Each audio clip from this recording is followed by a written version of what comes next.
Welcome to Season 4 of Just Wanna Quilt.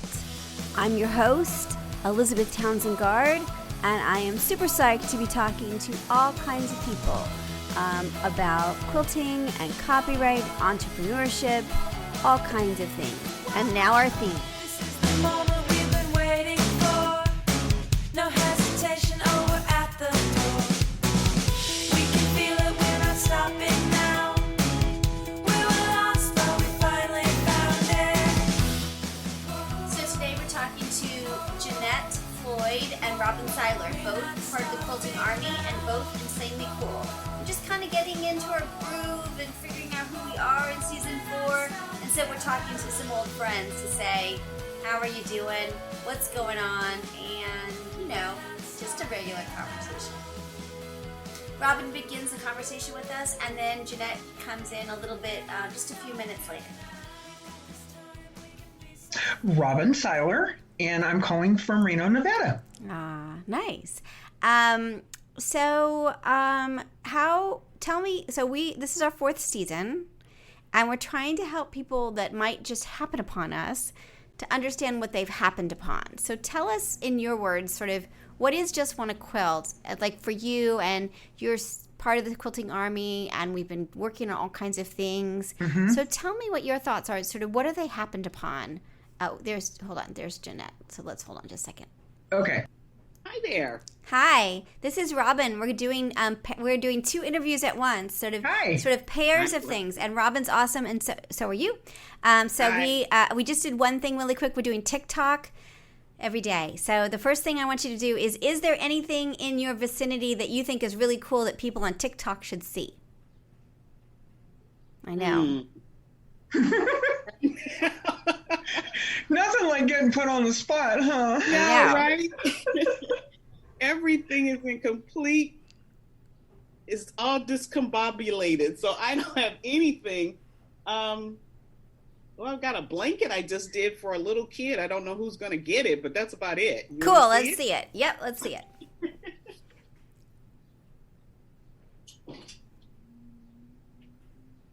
Don't know if you can see. Ah, sweet. Oh, very cute. Love it. Yeah, so that's what I just am finishing up on. I do a lot of quilts that I give away, so this will be one that's going to bless some little boy's heart. I just don't know who. That's really nice. And is it somebody, like a charity quilt, or somebody in your family that you don't know yet?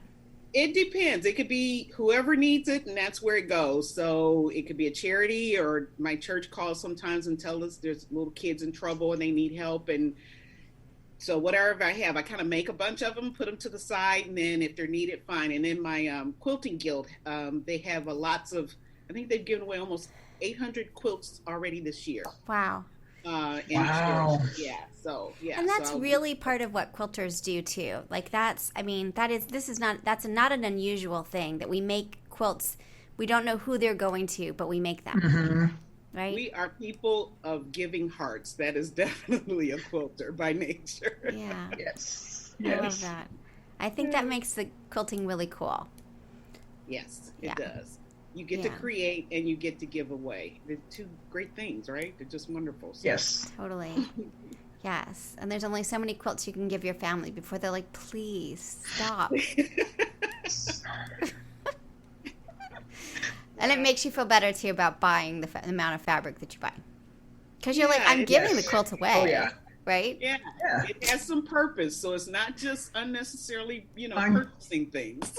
I'm passing on hugs. Exactly. Exactly. And this is how I do it. So Exactly. Okay, well, as we begin, we're going to do the intro again. So Robin and both of you tell me where you're calling from and tell me your names and where you're calling from. So that's our official beginning. All right. All right. I'm Robin Siler, and I'm calling from Reno, Nevada. I'm Jeannette Floyd, and I'm calling from Lake Forest, California. Nice. Very nice. And so what we're trying to do is, this is Season 4, and we're trying to, in case somebody stumbles upon this, there are 3 seasons and 300 interviews on there, and that's a little overwhelming. So first, my question is, what is this? Like, we're all involved in all of this, and you both have been around for a long time, and I totally adore you both. Tell me a little bit about what Just Want to Quilt is and, like, what your experiences have been so that people can understand what they've stumbled into. I'll let you go first, Robin, and then I'll go after that if you don't mind. Okay. I stumbled on it because somebody had said, there were quilting podcasts. And I thought, okay, I'll look. I found Just Want to Quilt, and the tagline of, and just a little bit of copyright thrown in, sucked me in. And I've listened to all of the shows, and I've learned something from everyone. Wow, that's amazing. I really have. We should get like pins or like a badge of I've listened to all the shows. 5-year veteran or 2-year veteran. Totally. Yeah. Totally. Wow, that's really cool. I like that. I like that a lot. And then Robin's been participating since July in our copyright. We wrote a book. I wrote a bunch of books, but this one is about copyright. And then Robin joined, and this crazy group that started in July is now still there. And now we're planning all these crazy things. Tell them a little bit about sort of what's happened with that group. We have exploded. Yeah. I mean, it really started as just learning more about copyright, and it turned into, well, let's become certified instructors, and let's do this, and let's do this. And now you and Melanie are writing the medallion book, and we're doing projects for that. And wow. And we're really working on this sort of kids. How do you explain copyright to kids? Oh, how do you explain copyright to kids? Right. It's becoming harder than I thought it would be. Yeah. Because kids know a lot, and the world is not linear with copyright. No. And I know so many kids, nieces, nephews, grandnephews, everything. They all want to be YouTube stars and entrepreneurs and everything else. Right. And trying to get them to understand simple copyright enough is way harder than I thought it would be. Totally. And I think what's so interesting about this project is they are very savvy. They're more savvy than we are in the sense that they know that the platforms allow them to use music. They know like stealing from one another certain things, whatever it is, isn't cool. Yeah. Like they have such an innate sense of copyright that we're just trying to give them a little more tools. And the little ones, we're trying to really understand sort of what is a shape versus protectable work and kind of early on understand copyright. But that project is just insanely fun. Like, I can't wait to see what happens to our kids in copyright, kids in quilting and copyright project. So. Oh yeah, it'll be awesome. It'll be awesome. Totally. So yeah, so we were named the Quilting Army when we were at Quilt Market for the first time because I kept showing up with more people, and somebody there at Quilt Sync was like, "It's like you have an army," and I'm like, "Yes, a quilting army." Right? So there, you just never know. And Jeannette came to Quilt Festival, our first booth, and I don't know. I just find you like.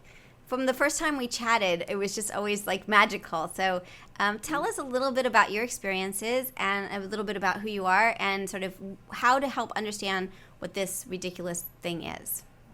So you and I think it was one of your first 5 podcasts. It was early on. Yeah. And there was something on Facebook because I was trying to learn about quilting, right? I was fairly new to quilting. And you said something about podcast or something, and I said, maybe, not knowing anything, and a daredevil. And I went, well, why not? Give it a try, right? So got to talking to her, and our first topic was about Jack. Yes.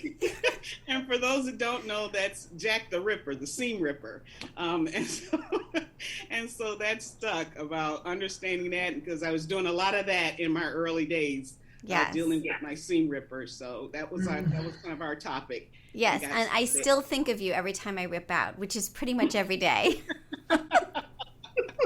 Yeah, and so for me, it's the podcast, it's the education, the camaraderie. I've met folks, and that's been great. I got to see a lot of people that I was talking to at the quilt shows, right? So, and then I started, again, being naive, didn't know any difference. I said, well, why don't I take pictures at the different shows? Now, talk about copyright. That got interesting, right? So I'm on the West Coast, so I think the first one I was coming up on was the Modern Quilt Guild Conference in Pasadena. Right, QuiltCon. You went to QuiltCon as our rep on a press pass, right? And so I got press pass and all of that, not knowing, and just went in, and just, it was wonderful because we were one of the first ones that got to interview the winner that year. And we just roll right up on her and say, could you do an interview for us? So, and that was a lot of fun. So that was kind of what I like to do, and find people for the podcast. I would look up and try to find people and say, Elizabeth, I think this would be a good person to get in contact with and meet. And I'd give them her card.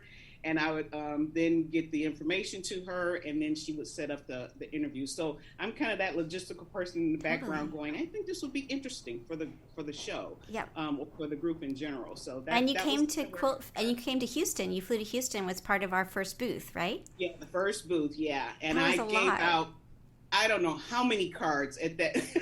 I was just busy giving out cards so people could.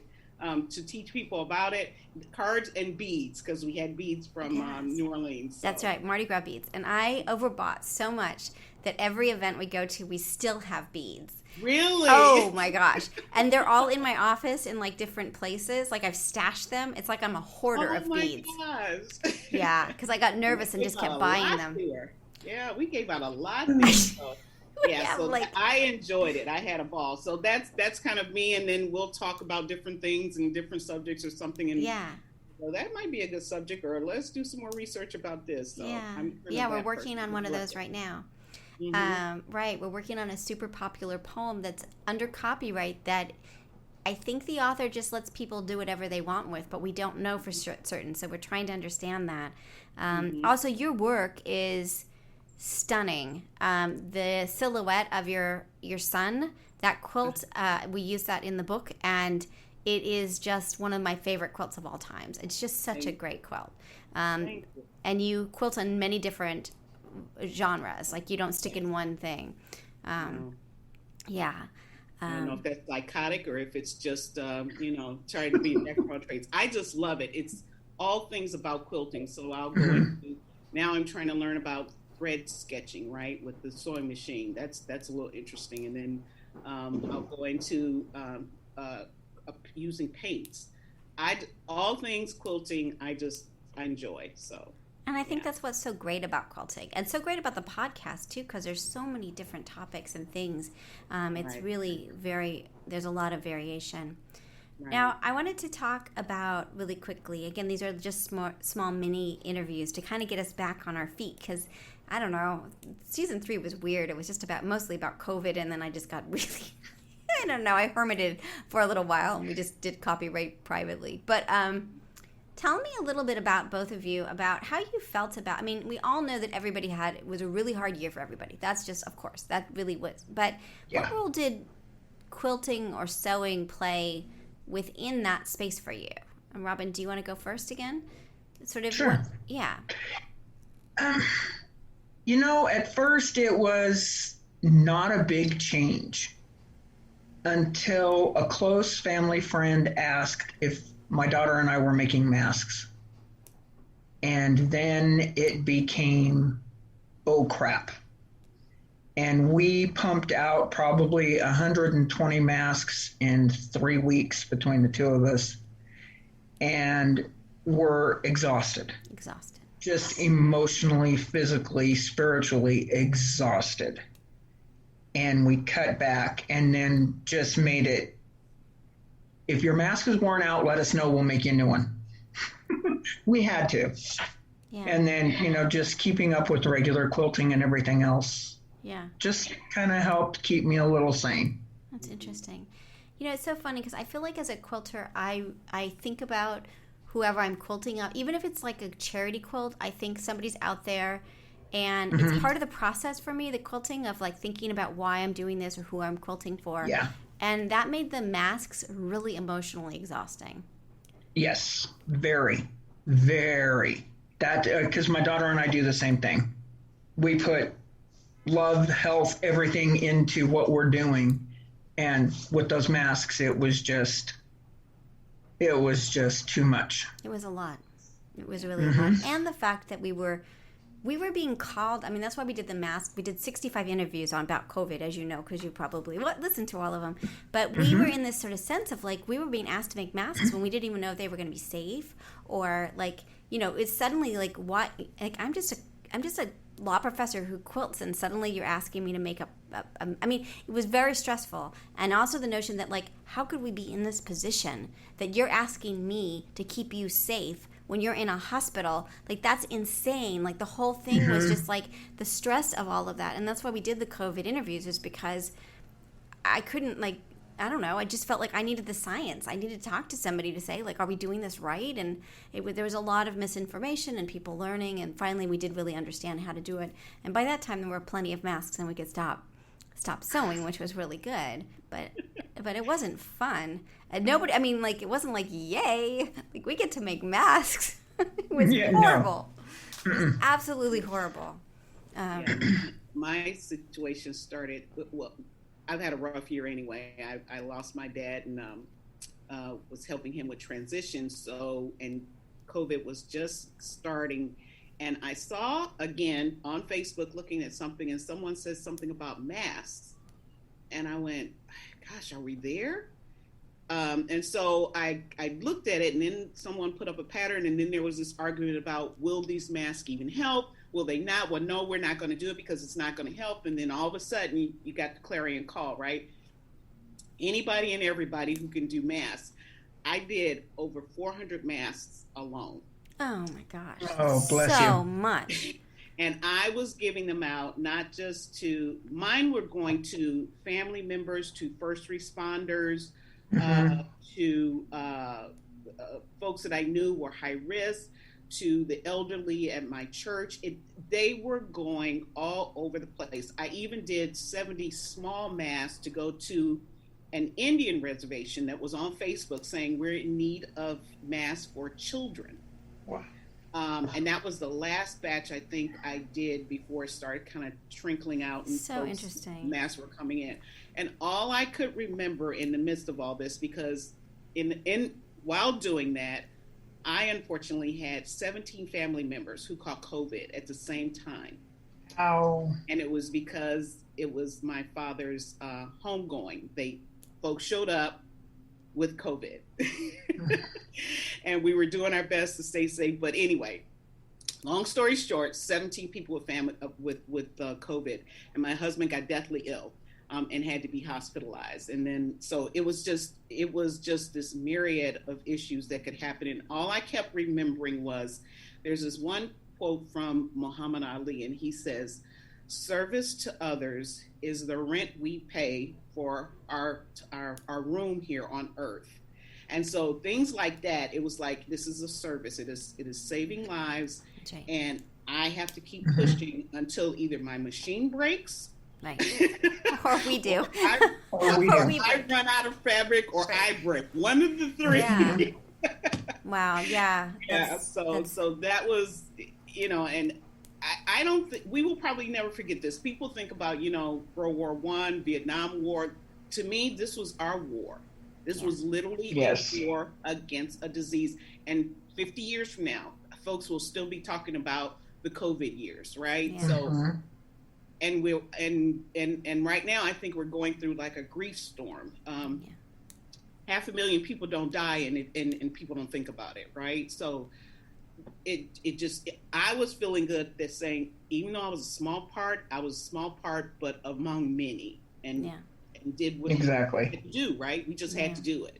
So interesting. What we do. So we help others, and so we help others. Yeah. I mean, and that's again coming back to this sort of the what quilters are. I mean, we're all kinds of things. We're artists. We're baby quilt makers, like whatever it is.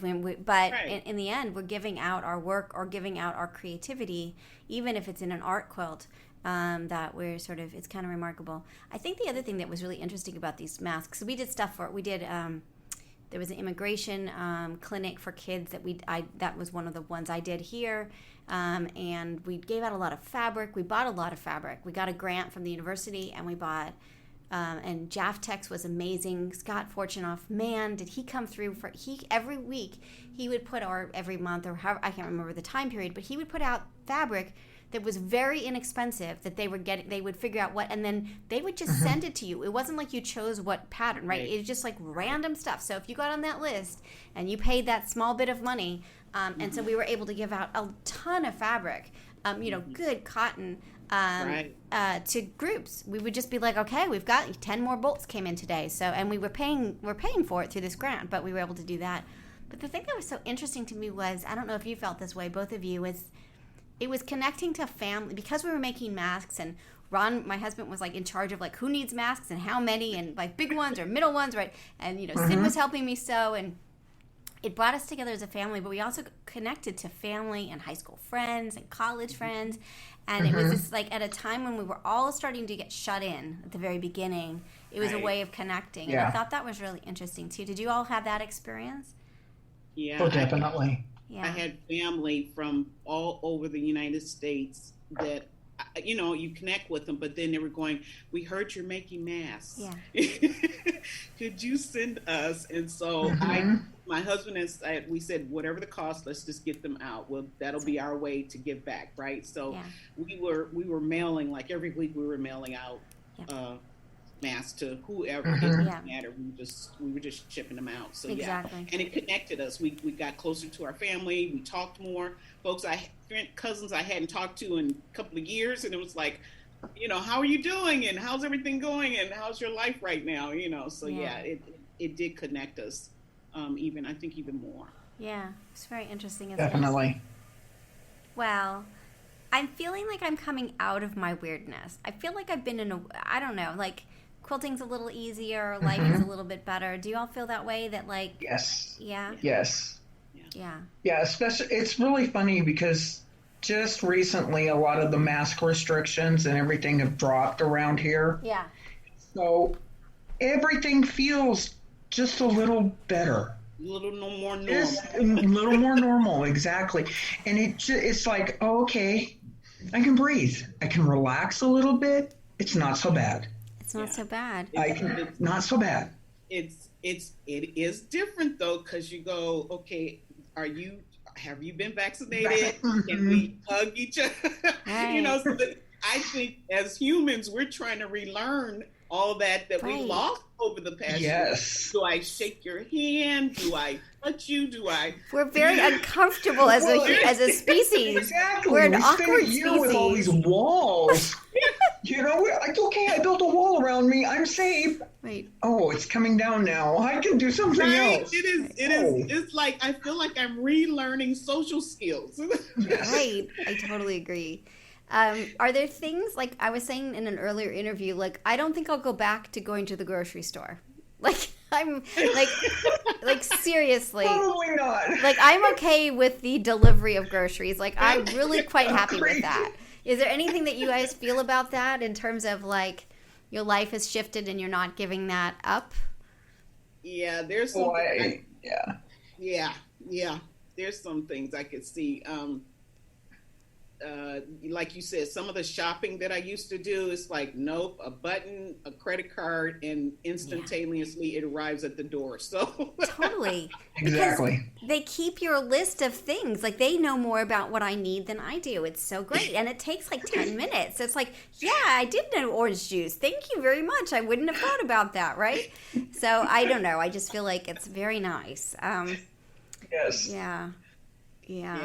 I'm still, I know over here, they're starting to open up and they're opening up some of the larger venues. And I'm like, okay, I'm not sure how I feel about that yet. But we'll see. Like some of the venues are outside, like Laguna Beach, the Patrick Masters and things like, because that's outside. Right. They open that back up, right? And it has all those artists there. So I was just hungry to get back out there, right? But then there's some of the other things that they're probably doing, like the basketball stadiums and all that. I don't know if I'll look at any of those unless it's something I really, really want to see. And I'm not even sure this year I'll do it. It'll probably be like next year if I want to do something like a concert or something like that to go indoors like that. But we'll see. I know next week is Quilt Show Reno. Oh, and I am not going. I'm not ready for that. They moved it to a different venue. Did they? And it's a little bit smaller, so it might be a little more crowded. And I'm just like, you guys have it this year. I'll go see you next year. Right. Send me pictures. Right? Yeah, it's funny. My kid is still not ready to go to the mall. They're like, I'm not ready for that. I'm like, okay. But they are ready for a major concert that got postponed in September. So there's,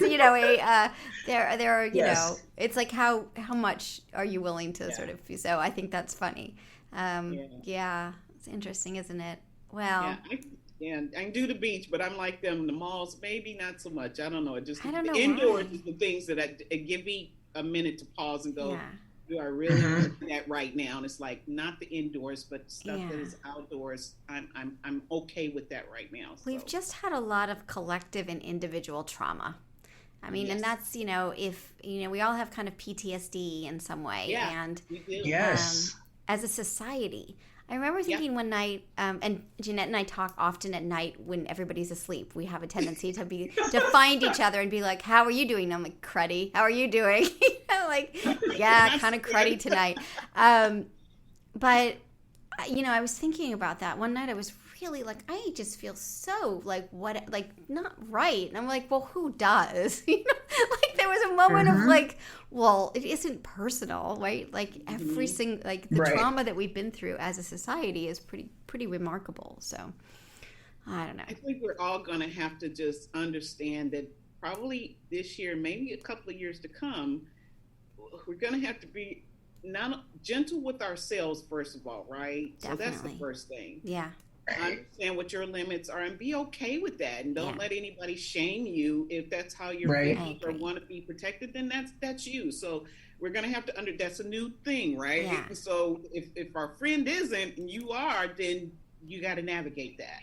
And the same thing with getting out there with people now, and we're all going through it. So not only with yourself, but the folks around you. Some people don't care, some do, and that's a new we're going into some new normals we've never had to deal with before. It's so true. And we just need to have you found I found that both myself and then other situations where I'm like way more upset than I should be. And then also like people that I've been dealing with are way more upset about something that is really inconsequential. And I feel like we also have to be aware of that, because I'm not really like somebody got really, really upset and hung up on me like 2 days ago. And I knew it really wasn't about what we were talking about, right? It just triggered. And I think we're all in that kind of space. If we've really tried to be good for, a full year of like, okay, we're going to be fine. We're going to handle this. But it comes out in really weird ways. And I think that's just, we're going to all have to be a little more gentle with each other and forgiving when people go completely insane for no reason, Yeah, we just went through a war. Literally, it was a war. It was. What you do when you hunker down, you're trying to save your lives and trying, what is your food for? It was a war, and we hadn't had one of those in a very long time, and never had one like this. Yeah. In our day and age, none of us. Right. Yeah. So it's just a whole different we're going to see a lot. Like I said, we have such a grief storm that is hitting us and probably is going to get worse. It's so true. And we're not, there's still so much going on. And so, that's just one thing, right? Right. Okay. So we're going to end in just like 1 minute. But, I was a squirrel. I was very pro squirrel to begin with, meaning like if we went on a trip, I would bring way too much food, and like I'm always like overly packing, and like have you been squirreling stuff and have you stopped? Like I'm still in that sort of phase of like if we don't have food for like 5 weeks in the house, then I'm gonna start to panic. Have you gone back to normal, or are you still squirreling? So my husband is a doomsdayer. Don't tease him. Yeah. He saw this back in November, December, before Before it was happening, so he was already Before it he was was getting happening. prepared. So he started. He had all the wipes, the He knew. towel. He started building that stuff up before, and I'm like, you have Mhm. lost your mind, right? That is but so he funny. did it, and thankfully he did because Okay. he saw it, right? And so now I'm like, okay, honey, we got to look at this stuff, and it's only the two of us in this house now, and I'm going, okay, we're okay. We can now eat through what's in the freezer, the canned goods, and whatever we can, because it's just the two of us. Then Mhm. let's bless somebody with this stuff. If Yeah. it's still within the date where someone can eat it or have it or use it, then let's Yeah. give it away to somebody who's less fortunate, right? Yeah. We're just thankful we were able to do it, I but agree. now I that's agree. that blessing on the Yeah. side. Totally agree. Robin, what about you? What's your squirreling level at? It was, I remember the first panic I had was the toilet paper shortage. Uh-huh. Seriously, it was like, Robin, it too. normally we keep enough like extra toilet paper in the house, and then something just clicked in my head when that happened, and I was like, no, we need 2 backup packages. We need extra everything. Uh-huh. Period. So yes, we have gone through that. And as a matter of fact, the other day I went to replenish the toilet paper supply, and I walked into the closet and I looked and I went, oh crap, there's no toilet paper on the shelf. Oh no. And then I looked down and there was a brand new great big package of it on the floor, and I'm like, oh thank God, no, we're going to Costco soon. We're not right. There is this moment of like our fridge looked regular like a few days ago, and I was like, what am I doing? Like, what is this good? Right? Like, do I keep, Yeah. And we bought because that was the only thing we could do was like order groceries, right? So and then I would realize we didn't even have enough room in the refrigerator. So when we'd be giving away food, we're like, anybody who need any chicken or whatever, because we have way too much. So yeah, we were feeding others because I was panic buying. But yeah, I don't know. So that's interesting. There's still plenty of food in my cabinets too. Yeah, if we got shut down again, I could make it for a day or two. Well, yeah, I'm looking over in my little retreat area, and yeah, I still see stuff over there, and it's like, yeah, this is and the spillover. Our dining room is still a disaster because there's just like Yes. stacks of stuff in there. And it was like, are we ever going to but I think every house looks like that at this point, so. Yeah. Anyway, this and has been don't have company, so Exactly. right. Now, did you have to? We are still cleaning, but like the fact that no one came in the house, we really lived differently. I have to say, for the last year, Yes. it was weird. Oh yes. Yeah. I think the weirdest one was Ron decided to have he got really into polishing his shoes, which is super weird because we weren't going out or using shoes, but it was all in our little fancy like sitting area. So it was just all shoes and polish and I just thought, wow, we're just like little stations of weirdness all over the house. All over. Yeah. Yeah. So, I had when I could quilt. I had quilt, and I'll be honest, I still have them sitting over my couch that need to be quilted, or I need to finish sewing a section. They're everywhere from the dining room towards the retreat area. Yeah. I'll just keep ignoring it until, whenever, because no one's Yeah. coming over. So- Nobody's gonna be here. Who cares? right. But now people are coming in, so there's a kind of sense of like, oh crap, we need to get Yes. back to reasonable. Right. Right. Yeah, I've had a couple of girlfriends drop by kind of half unexpected, and it's like, oops. I love it so much. We should have taken pictures of like, this Excuse is the how, disaster. right, exactly. This is how we choose to live when no one's going to be in the house, which is really different than, when you expect your mother-in-law or, whoever it is in your life that you want to clean perfectly for. So anyway, very funny. Yeah. Well, I adore you both. And I thought I love trying out having these conversations with more than one person to sort of see how it goes. It's fun. Anything else before we end today? No? No, I'm looking for the new adventures that we're going to have. New adventures. On a quilt, yeah. Totally. And see how that's going to go. I applaud you for getting through this. I know we all had trials and Yeah. tribulations, but to keep that going, and then the things that you guys even created for the year. I keep saying you guys, us, yeah. created for the year, I think is phenomenal, in spite of, right? Yeah, it was in spite. Definitely. That's a huge, to me, that's a kudos. That's a big kudos that Yeah. life still went on Yeah. in pockets as much as it could. And that's a good thing. You know, I honestly think having a group like the Quilting Army and everything that continued on Yeah. kept us sane. I It think so helped. too. We met every Saturday for 2 hours, pretty much since July, in this crazy way. Yes. And Yes. we're like copyright ninjas or something. Like, we're just like really good at what we do at this point. And it's like, but it's been really fun and such a great group. And everybody's so different. It's been really fun. Yeah, we have great plans. Okay, so the big. Go ahead. Say again. What? I'm looking forward to seeing much more, and how, like I said, I don't even think you saw the way this was going to be in the beginning. So Not at all. No. morphing organically into whatever it's going crazy. to be. And I love it. I love that process, but I'm one who like a little bit of chaos and new adventure. So. Well, I mean, our big dream, which we'll have to get a major sponsor for. So, sponsors out there, no, but our major dream is to have a band bus. Like, like a full bus that like the bands go on and like go across the country with just one quilt. It's just stopping places and doing sewing stuff. machines. Right. Exactly, sewing machines. That's Exactly. Bunch of sewing machines.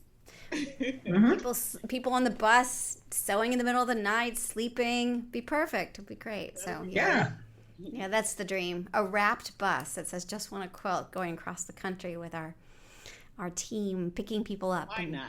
Yeah, that's the big dream. Ron thinks it's ridiculous. He's just like, what? Really? It's good. Anyway, whatever. Why not? Exactly. Seriously, we can do it. can do Yeah, it would be great. Well, thank you again for all your time today. This is so fun, and it makes it like more fun to be starting the podcast for season 4, and we'll be posting this soon. Okay. Then we'll just keep playing. So great. All right. Look forward to it. New podcast. That'll New be great. podcast starting tomorrow. That's right. It's starting Awesome. tomorrow. All right, guys. Thank you so much, both of you. Bye. Bye, yeah. All right, hold on you, just a Robin. second. Yeah. Hold on just a sec. We're not stopping now. So you've been listening to Just One Quilt, a research podcast coming out of Tulane University Law School. I'm Elizabeth Townsend Guard. I'm the host. I'm so glad you listened to this episode. Come join us. Come play. We're on Facebook. We're on TikTok and Instagram and everything else you can imagine. Come play. And of course, I hope you get a chance to quilt today.